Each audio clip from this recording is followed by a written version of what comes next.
ನಾಳೆ ಶುಕ್ರವಾರ ಏಪ್ರಿಲ್ 10ನೇ ತಾರೀಕಿನಂದು ಈ ಜಿಲ್ಲೆಗಳಿಗೆ ಒಟ್ಟು 3 ಕಂತುಗಳ 600 ರೂಪಾಯಿ ಹಣ ಜಮಾ. ಹೌದು ಸ್ನೇಹಿತರೆ, ಈಗ ಆಲ್ರೆಡಿ ರಾಜ್ಯದ ಅನೇಕ ಜಿಲ್ಲೆಯ ಮಹಿಳೆಯ ಬ್ಯಾಂಕಿನ ಅಕೌಂಟ್ಗೆ ಗೃಹಲಕ್ಷ್ಮಿ ಯೋಜನೆಯ 26, 27, 28 ಒಟ್ಟು 3 ಕಂತುಗಳು ಆಲ್ರೆಡಿ ಜಮಾ ಆಗಿದೆ. ಜಮಾ ಆಗಿದೆ ಅಂತ ಅನೇಕ ಜಿಲ್ಲೆಯ ಮಹಿಳೆಯರು ಕಮೆಂಟ್ಸ್ ಮೂಲಕ ಮಾಹಿತಿ ಕೊಡ್ತಿದ್ದಾರೆ.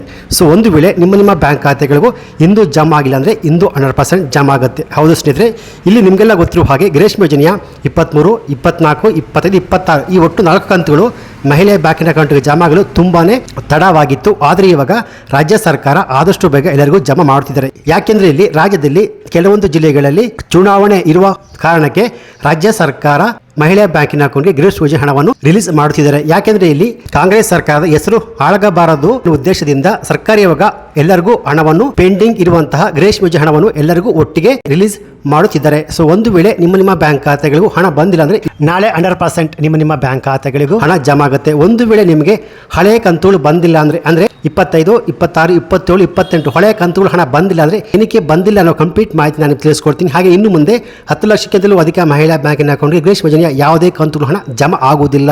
ಏನಕ್ಕೆ ಜಮಾ ಆಗುವುದಿಲ್ಲ? ಒಂದು ವೇಳೆ ನಿಮ್ಮ ಬ್ಯಾಂಕ್ ಖಾತೆಗೆ ಹಣ ಬಂದಿಲ್ಲ ಅಂದ್ರೆ ನಾಳೆ ಶುಕ್ರವಾರ ಏಪ್ರಿಲ್ 10ನೇ ತಾರೀಕಿನಂದು ನಿಮ್ಮ ಬ್ಯಾಂಕ್ ಖಾತೆಗಳಿಗೆ ಹಣ ಬರುತ್ತೆ. ಸೊ ನಾಳೆ ಗೃಹಲಕ್ಷ್ಮಿ ಯೋಜನೆ ಹಣ ಜಮಾ ಆಗುವಂತಹ ಜಿಲ್ಲೆಗಳು ಯಾವುವು ಎನ್ನುವ ಕಂಪ್ಲೀಟ್ ಮಾಹಿತಿ ಇದೆ. ಸೊ ನೀವು ಕೂಡ ಗೃಹಲಕ್ಷ್ಮಿ ಯೋಜನೆ ಹಣಕ್ಕಾಗಿ ವೇಟ್ ಮಾಡ್ತಿದ್ರೆ ಈ ವಿಡಿಯೋ ಸ್ಕಿಪ್ ಮಾಡದೆ ಫುಲ್ ವಿಡಿಯೋ ಕೊನೆವರೆಗೂ ನೋಡಿ. ಬನ್ನಿ ವಿಡಿಯೋವನ್ನು ಶುರು ಮಾಡೋಣ. ಅದಕ್ಕಿಂತ ಮುಂಚೆ ನೀವಿನ್ನು PKV ಕನ್ನಡ ಯೂಟ್ಯೂಬ್ ಚಾನಲ್ಗೆ ಸಬ್ಸ್ಕ್ರೈಬ್ ಮಾಡಿಲ್ಲ ಅಂದ್ರೆ ದಯವಿಟ್ಟು ಇಲ್ಲಿ ಕಾಣುವಂತ ಸಬ್ಸ್ಕ್ರೈಬ್ ಬಟನ್ ಪ್ರೆಸ್ ಮಾಡ್ಕೊಳ್ಳಿ. ಹಾಗೆಯೇ ಪಕ್ಕದಲ್ಲಿ ಬರುವಂತ ಬೆಲ್ ಬಟನ್ ಒತ್ತಿ. ಸೊ ನಾನು ಯಾವುದೇ ಒಂದು ವಿಡಿಯೋನು ಅಪ್ಲೋಡ್ ಮಾಡಿದಾಗ ನೀವು ನೋಡಬಹುದು. ಇಲ್ಲಿ ಗೃಹಲಕ್ಷ್ಮಿ ಯೋಜನೆಯ ಒಟ್ಟು 3 ಕಂತುಗಳು ಕಳೆದ 20 ದಿನಗಳಿಂದ ಒಟ್ಟಿಗೆ ಮಹಿಳಾ ಬ್ಯಾಂಕಿನ ಅಕೌಂಟ್ಗೆ ರಿಲೀಸ್ ಮಾಡುತ್ತಿದ್ದಾರೆ.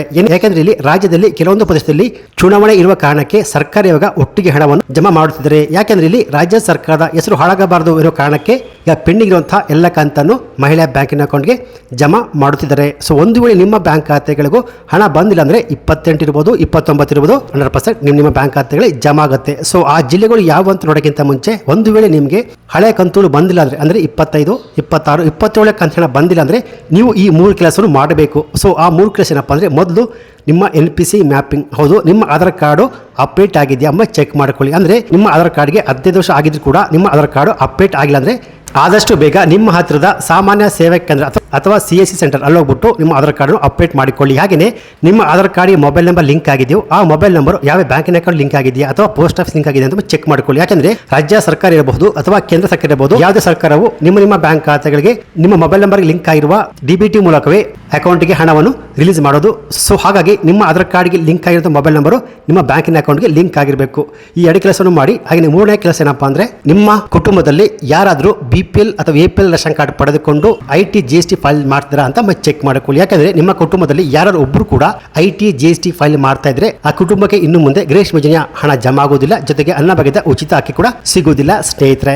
ಸೊ ಹೀಗಾಗಿ ಕೆಲವೊಬ್ಬರು ನಮಗೆ 25 ಬಂದಿದೆ, 26 ಬಂದಿಲ್ಲ, ನಮ್ಗೆ 24 ಬಂದಿಲ್ಲ, 25 ಬಂದಿಲ್ಲ, ಹಳೆ ಕಂತುಗಳು ಬಂದಿಲ್ಲ ಅಂತ ಕಮೆಂಟ್ಸ್ ಮಾಡ್ತಾ ಇದ್ದಾರೆ. ಸೊ ಹೀಗಾಗಿ ನಿಮಗೆ ಹಳೆ ಕಂತುಗಳು ಬಂದಿಲ್ಲ ಅಂದ್ರೆ ಈ 3 ಕೆಲಸವನ್ನು ಕಡ್ಡಾಯವಾಗಿ ಮಾಡಿ ಸ್ನೇಹಿತರೆ. ಸೊ ಹಾಗೇನೆ ನಾಳೆ ಶುಕ್ರವಾರ ಏಪ್ರಿಲ್ 10ನೇ ತಾರೀಕಿನಂದು ಯಾವೆಲ್ಲ ಜಿಲ್ಲೆಗಳಿಗೆ ಗೃಹಲಕ್ಷ್ಮಿ ಯೋಜನೆಯ ಪೆಂಡಿಂಗ್ ಇರುವಂತಹ 27 ಇರ್ಬೋದು ಅಥವಾ 28, 29 ಜಮಾ ಆಗುತ್ತೆ ಅಂದ್ರೆ ಆ ಜಿಲ್ಲೆಗಳ ಹೆಸರು ಹೀಗಿದೆ: ಕಲಬುರಗಿ, ಬೆಳಗಾವಿ, ವಿಜಯಪುರ, ದಾವಣಗೆರೆ, ಧಾರವಾಡ, ಶಿವಮೊಗ್ಗ, ಹಾವೇರಿ, ಬಳ್ಳಾರಿ, ಗದಗ್, ಮಂಡ್ಯ, ರಾಯಚೂರು, ಮೈಸೂರು, ಕೊಡಗು, ಕೋಲಾರ, ಬಾಲಕೋಟೆ, ಬೀದರ್, ಬಿಜಾಪುರ, ಯಾದಗಿರಿ. ಸೊ ಈ ಜಿಲ್ಲೆಗಳಿಗೆ ಪೆಂಡಿಂಗ್ ಇರುವಂತಹ ಎಲ್ಲ ಕಂತುಗಳು ಹಣ ಜಮಾ ಆಗುತ್ತೆ. ಯಾಕಂದ್ರೆ ಇಲ್ಲಿ ರಾಜ್ಯ ಸರ್ಕಾರ ಕಳೆದ 20 ದಿನಗಳಿಂದ ಪೆಂಡಿಂಗ್ ಇರುವಂತಹ ಎಲ್ಲ ಕಂತನ್ನು ಒಟ್ಟಿಗೆ ಜಮಾ ಮಾಡುತ್ತಿದ್ದಾರೆ. ಸೊ ಹಾಗೆಯೇ 29ನೇ ಕಂತು ಹಣ ಇದೇ ತಿಂಗಳ ಅಂತ್ಯದೊಳಗೆ ನಿಮ್ಮ ಬ್ಯಾಂಕ್ ಖಾತೆಗಳಿಗೆ ಜಮಾ ಆಗುತ್ತೆ ಅನ್ನೋ ಮಾಹಿತಿ ಲಭ್ಯವಾಗಿದೆ. ಈಗ 28ನೇ ಕಂತು ಹಣ ಜಮಾ ಆಗುತ್ತಿದೆ. 28ನೇ ಕಂತು ಹಣ ಜಮಾ ಆಗುವಂತಹ ಪ್ರೊಸೆಸ್ ಎಲ್ಲ ಕಂಪ್ಲೀಟ್ ಆದ್ಮೇಲೆ 29ನೇ ಕಂತು ಹಣ ಜಮಾ ಆಗುತ್ತೆ ಅನ್ನೋ ಮಾಹಿತಿ ಲಭ್ಯವಾಗಿದೆ. ಗೃಹಲಕ್ಷ್ಮಿ ಯೋಜನೆಯ 27, 28ನೇ ಕಂತು ಹಣ ಜಮಾ ಆಗಿದ್ರೆ ಈ ಮಾಹಿತಿಗೊಂದು ಲೈಕ್ ಕೊಟ್ಟು ನಿಮ್ಮ ಊರಿನ ಹೆಸರನ್ನು ಕಮೆಂಟ್ ಮಾಡಿ ಹಣ ಜಮಾ ಆಗಿದೆ ಅಂತ ಕಮೆಂಟ್ಸ್ ಅನ್ನು ಮಾಡಬಹುದು. ಒಂದು ವೇಳೆ ಜಮಾ ಆಗಿಲ್ಲ ಅಂದ್ರೆ ಈ ಮಾಹಿತಿಗೊಂದು ಲೈಕ್ ಕೊಟ್ಟು